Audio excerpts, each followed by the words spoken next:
Good morning. Welcome to the Chamber Business Report. I'm John Phillips, president of the Palm Coast Flagler Chamber of Commerce, and thrilled to be with you here today and talking about our local businesses here in Palm Coast and Flagler County. And thrilled to have two guests. So we'll welcome Dolores Key and Amy Lukasik, both with Flagler County. Dolores is the Economic Development Manager for Flagler County, and Amy, of course, handles tourism.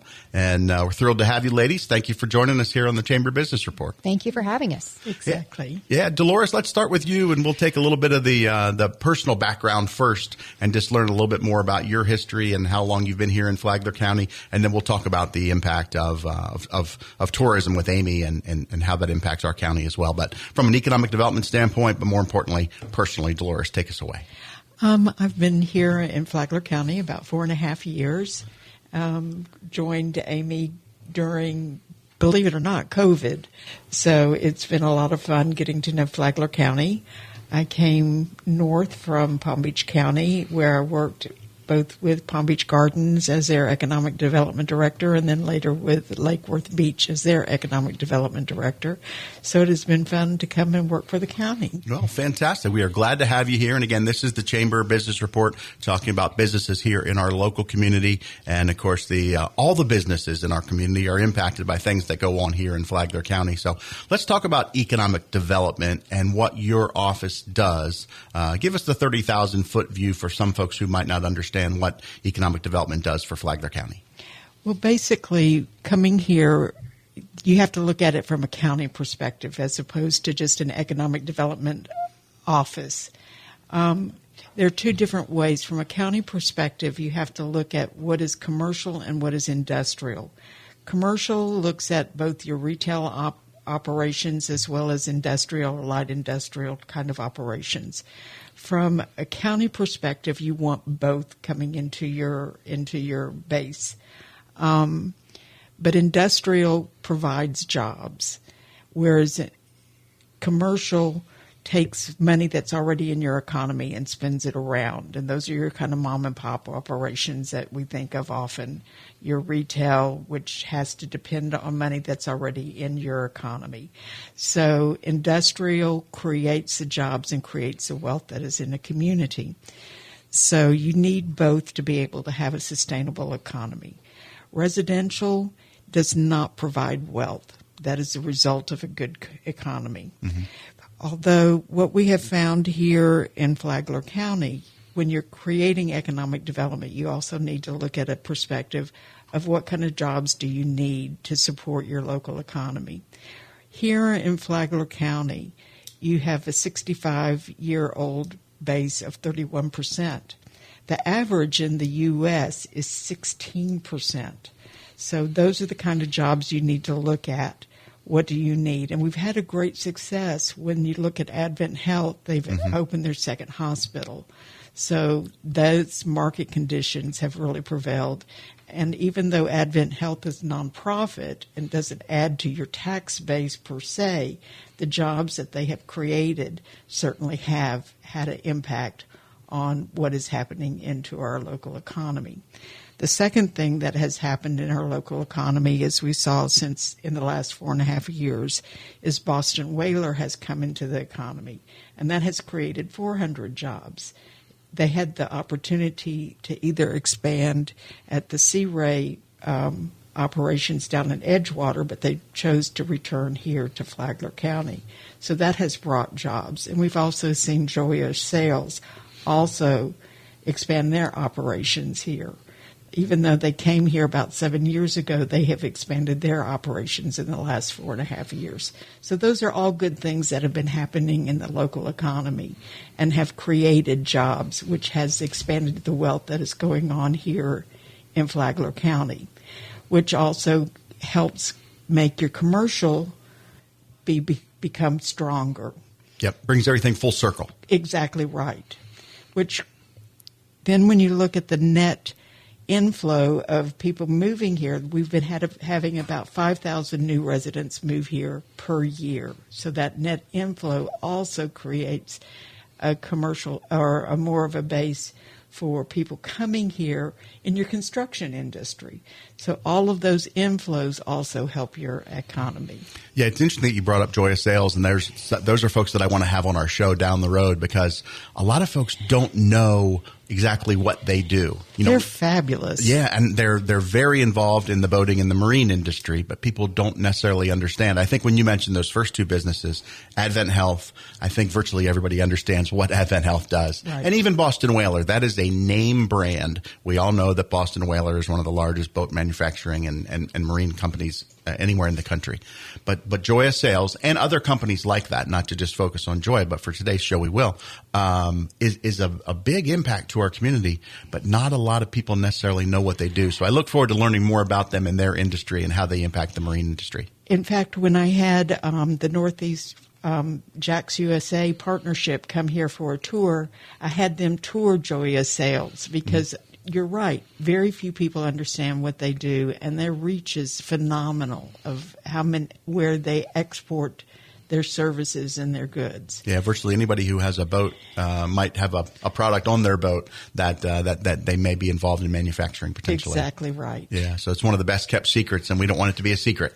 Exactly. Sometimes when you don't purchase B2B or B2C, when you're not buying something off the shelf that has their name brand on it necessarily, you don't know who you're getting it from, but it's being built right here, manufactured right here in Flagler County. So I look forward to learning more about them and telling their story on a future episode down the road. So, perfect. Yeah, thank you for sharing that.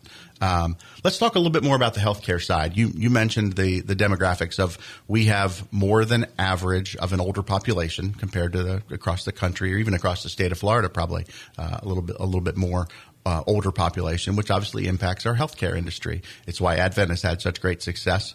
But as you mentioned, and I do want to focus on the healthcare, but so then you get spillover. As Advent builds another hospital, well, somebody's got to install the HVAC at that hospital. Somebody's got to take care of the lawn at that hospital. Somebody's got to pave the parking lot at that hospital. So all those things, spill over into other industries.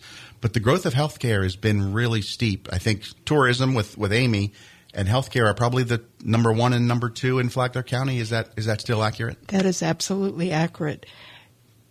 Amy edges them out just a bit, but healthcare is the second largest. Yeah. It's a growing industry, and obviously with an older population, it's going to continue to grow and grow. But even as that population, changes, and we are all actively working to lower the median age here in Flagler County, healthcare is always going to be an important industry for everyone, no matter where we are in the country, but especially with an older population here in Flagler County. Correct, and it does provide excellent opportunities moving forward, even with the aging population. When you think of something that I can see as a growth industry for the clinical studies, certainly for Alzheimer's, Parkinson's, those kind of things, that provides a sector that we haven't looked at moving forward, that I think is something that could be looked at.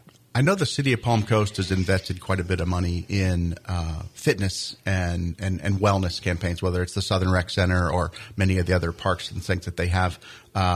Obviously, with an older population, we're looking for ways to avoid spending money in the healthcare industry by keeping people, more fit and more active. Are there other things from the fitness and wellness area that are growing here in Flagler County that you are aware of from an economic development standpoint? Not tourism related, because I know the Eco Discovery Center is something we will talk about later, which is a growth industry. But are there things in the fitness side of the world of companies maybe that might be moving here that impact that area? I'm not aware of any. Maybe Amy is. Not one in particular, but I think as we continue to expand westward, and we have those recreational type facilities, that will create those companies to come and help support. So, if we do have a sports complex, during the nights and the weekends, it's filled with, our youth. But during the day, will Advent Health have, a rehabilitation center where they're using the fields and the walking paths and the basketball courts to have those type of fitness programs for the elderly. Yeah, and I know the Advent Health folks are really involved in the sports physicals for the high school kids at both FBC and Matanzas high schools and involved in those. But I think it's a good point, and I do want to save some time for the second portion of our show to talk about the sports complex along with the Eco Discovery Center, two of the big topics I have for part two of our show. We're not going to get ahead of ourselves too much and talk about those and the potential growth there. But let's turn our attention a little bit to the tourism side. And obviously, most folks understand what tourism is and the impact of tourism. But let's talk a little bit about some of the things, Amy, that not everybody understands is where some of the tourism dollars comes from, whether that's what they refer to as bed tax, TDC, TDT, all those different things. But how tourism is funded. And I know it's been an interesting time, challenging from the state level recently, and I don't think those things are all shaken out yet. But let's talk about the impact of tourism here in Flagler County a little bit. Yeah, and I do think we still have a lot of work to do. I think unless you're in the industry or, someone in your household is, it's easy to think, tourism doesn't affect me, but it really does. And, sometimes people may have a preconceived notion of what tourism specifically is.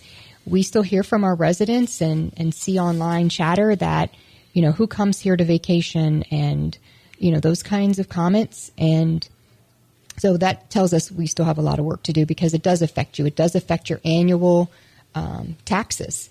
And if tourism did not exist in Flagler County, we know each household to maintain the same level of services and quality of life, they'd have to pay an extra $443. And where we are 100% funded is visitors who stay in overnight accommodations, they pay a bed tax.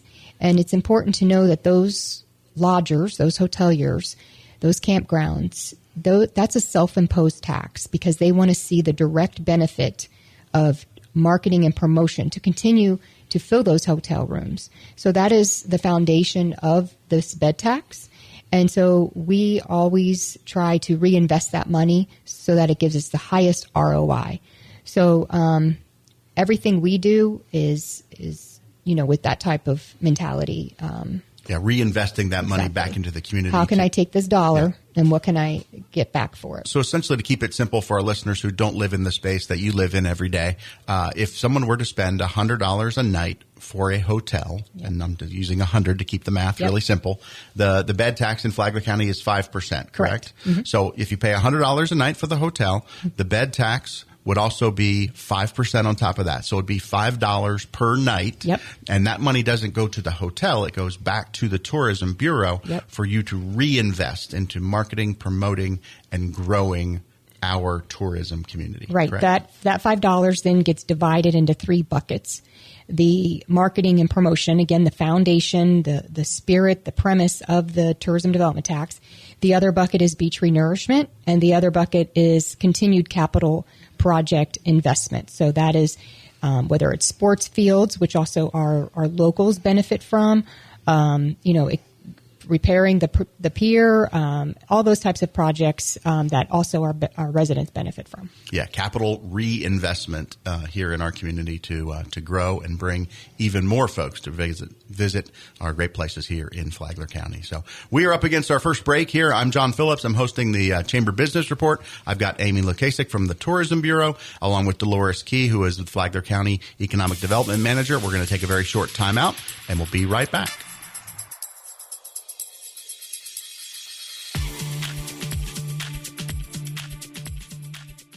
Back in the old days, thieves would break into your business through a door or window. Today, hackers break into your business and home in ways you never thought of. Your printer, security cameras, scanners, thermostats, remote workers, and their devices. We're Smart Technologies. We know how to identify and secure your entire network, not just your computers. If you would like a free cybersecurity assessment, give us a call today. Smart Technologies. Call us, 252-2292.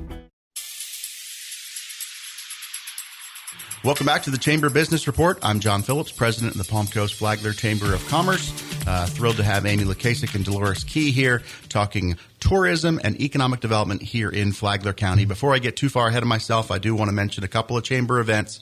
Coming up on May 13th, we have a ribbon cutting at Matanzas High School. A new wing of the high school is opening May 13th at 4 o'clock. Thrilled to be part of that. And then on May 14th, we have a joint business after hours in conjunction with VCARD, which is the Volusia County Association for Responsible Development, along with their Flagler chapter, and also Career Source of Brevard, Volusia, and Flagler. The three organizations are coming together, the Chamber, along with VCARD and Career Source, to host a joint business after-hours event at the Landing Strip Restaurant, which is the new and grandly reopened restaurant right there at the Flagler County Executive Airport, and that's from 4 to 6 on May the 14th. If you need more information about either of those two events, you can go to the Chamber website, which is pcfchamber.com. And then finally, we have our legislative luncheon with Senator Tom Leek and Representative Sam Greco. That's on May 30th at Hammock Dunes, and also more information about that also at the Chamber website as well.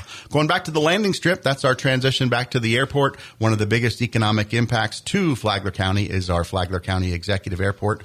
We just had a groundbreaking ceremony about a week or so ago that Roy and all his staff were part of, and I know Roy couldn't be with us today, but I know you can represent Roy and represent the airport. Let's talk about the impact of the Flagler County Executive Airport on Flagler County and what it does for us here in the community, because it is a big part of Flagler County's economic impact.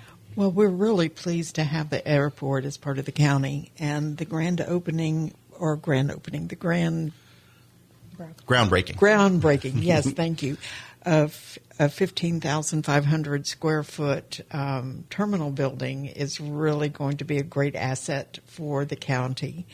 In the past year, we have hosted several site selection opportunities at the airport, and we have been selected for the Florida First Sites program at the airport by FP&L. And that's one of our strategic partners is FP&L, because they consider it to be a prime location for businesses coming in.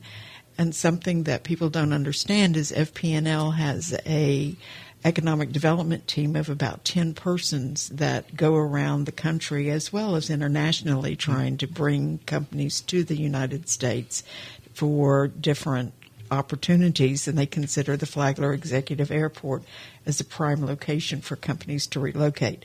In fact, they will be going to France for their air show, so we want to make sure that we are all prepped and ready for them to be able to represent our airport at the air show. And they also go to the one that is held in England. Oh, the Farnborough Air Show, yes, in England. Exactly. And that's how Project Lautrec, the French aerospace company, came to be, is through the air show networking that happened there. So the fact that, obviously we're not going to Paris, France to the air show, but if FPL is, and they're helping to market and promote our airport because we were selected, that's a great partnership to have. Yeah, partnership's key word there, because we are both working together to help improve everything here in Flagler County. And another great partnership is Jack's USA Partnership. So they also represent us at a lot of these different places as well. So they, our Flagler Executive Airport is a prime location for us to advertise at those different air shows. And we also have been able to work with Embry-Riddle for a strategic partnership. And when they went to Italy, they took some of our collateral materials on a mission trip to Italy back in October. So those are all strategic alliances that we have been able to form in the last year and a half to be able to talk about our executive airport.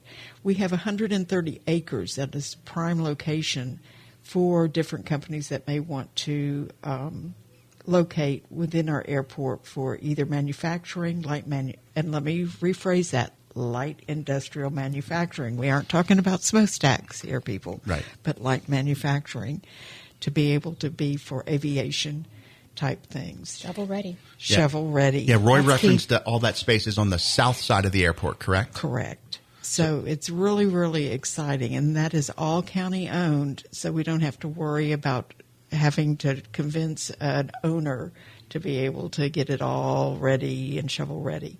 So being part of the Florida First Sites program is very exciting for us. Yeah, it's a wonderful opportunity to grow your business, and like you say, they are ready to ready for business there on the south side of the airport, ready for someone to and take over some space. And indeed, that is something that is critical in economic development, to be shovel ready, which means you have the water, power, sewer, IT infrastructure, all those things in place and ready to be turnkey as far as that is concerned. If you don't have those things in place, companies aren't willing to wait. Yeah, there's too many other places that are ready, and so you can't afford to wait. And we are ready. We have the infrastructure in place at the Flagler County Airport. You can call it shovel ready, or even some places call it pad ready. Exactly. Because you literally can, depending on the type of business, you can move right in. You don't even have to shovel, depending on what you're trying to build. Exactly, and that is something that we found since COVID. A lot of companies want the building already built as well. And we aren't talking small buildings. We're talking about 100,000 square foot and higher buildings. They don't want the little buildings, especially with COVID with all the supply chain issues. Sure. So that strategic partnership with Jax USA that Dolores was speaking about, that's where a lot of those leads come from. And they tell us, here's our checklist, here's what we want. And it's the 100,000 plus square foot building. So we missed out on a lot because we didn't have that in our inventory. And, that's why the airport is our number one asset that we have in the county right now.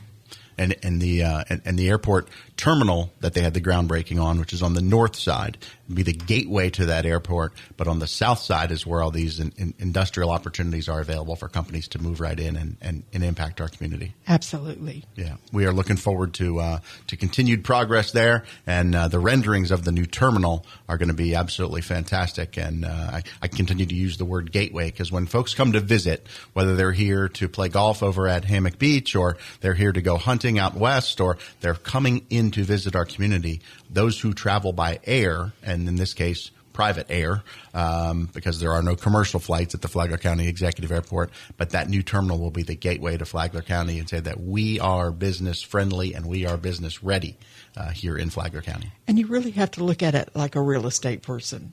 You have to say, here we are looking at putting our best foot forward, and you want to be all nice and shiny and ready to be able to welcome people. Yeah, I noticed something at the groundbreaking. I don't mean to put you on the spot about numbers, but if I remember correctly, I think the total airport project is about $11.6 million. Sounds right. And as they had the different tabs of where that money came from, I think about 600,000 of it was local reinvestment. Everything else came from outside of Flagler County. So a lot of folks are like, oh, we can't afford to spend $11 million on this airport. Correct. We are not spending $11 Right. No local tax dollars were used. Yeah. Yep. So The airport's an enterprise fund, so if he makes money, then he's able to use that money to continue to reinvest there at the airport. So it did not affect anyone's property taxes in the least bit. And I think that's important to share because a lot of folks are like, well, where were they spending all this money? Right. We are reinvesting our money that we make at the airport. Is Correct. the enterprise fund, as you refer to. Then there were grants, whether those were FAA grants, which is federal,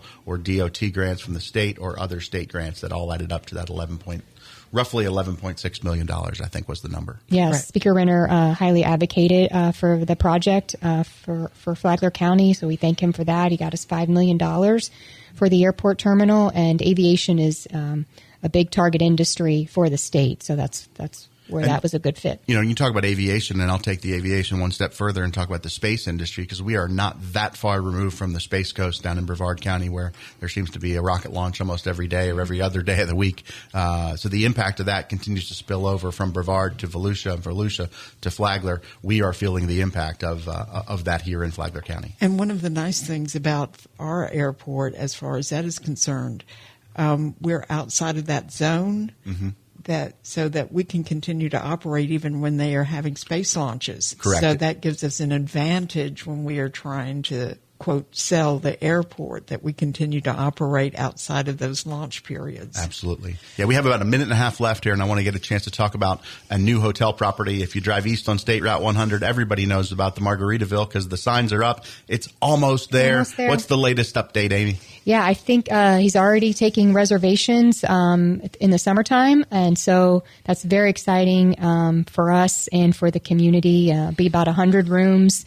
And, I think it's going to spur a lot more economic development in Flagler Beach, which I'm sure they welcome, again, to take the burden off their local residents from that tax base. Yeah, we are thrilled to have Elite Hospitality. Manoj Bula and his family are the owners and operators of that, the Margaritaville Hotel. They are local. They have properties both in St. Augustine to the north and to Volusia County to the south. And so they are local residents, local businesses, and thrilled for them to open up right there in the heart of the downtown area of Flagler Right where Beach. a hotel used to be. Yeah, so it's an exciting time, and obviously a major brand there to continue the growth of Flagler Beach and the tourism industry there. Again, about 30 seconds left. What have we missed today of anything in tourism or economic development that we wanted to talk about? The Eco Discovery Center. Yeah. Can you give us a quick update on that? Yes, absolutely. We're currently in the RFP process, so we narrowed it down to 3 qualified vendors.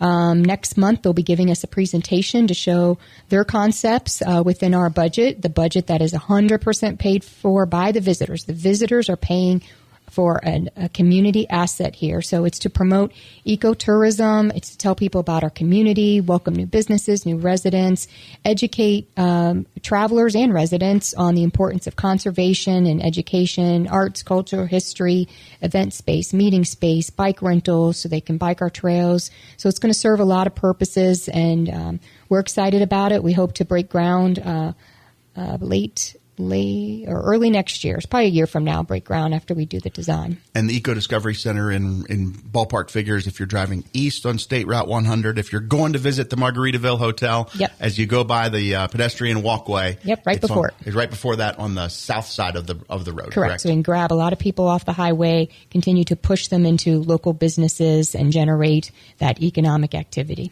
Perfect information for us here. And again, I'm going to continue to reiterate that facility funded through visitors, not through ad valorem taxes that our folks here in the residents are paying for. It's reinvesting money that comes from outside our community. Tourism is the number one industry here, yet there's not a mechanism for us to interact with our visitors. So this will give us that opportunity. That's going to be a wonderful facility for us. I look forward to more information about the Eco Discovery Center and the opening of Margaritaville later this summer here in Flagler Beach. So we're going to wrap it up here for the Chamber Business Report. I'm John Phillips. Thanks to Dolores Key and to Amy Lukasik for visiting with us here on our show. And we'll look forward to seeing you all next week here on the Chamber Business Report. Thank you. Thank you.